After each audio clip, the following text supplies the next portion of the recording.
கைத்தல நிறைகனி அப்பமொடு அவள் பொறி கப்பிய கரிமுகன் அடிபேணி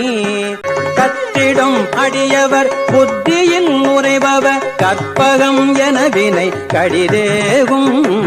மத்தமும் மதியமும் வைத்திடும் அரண்மகன் மற்பொரு திரள் போய மதயானை மத்தள வயிரனை புத்தமி புதல்வனை மட்டவிழ் மலர் கொடு பணிவேனே முத்தமிழ் அடைவினை முற்படு பிரிதனில் முற்பட எழுதிய முதல்வோனே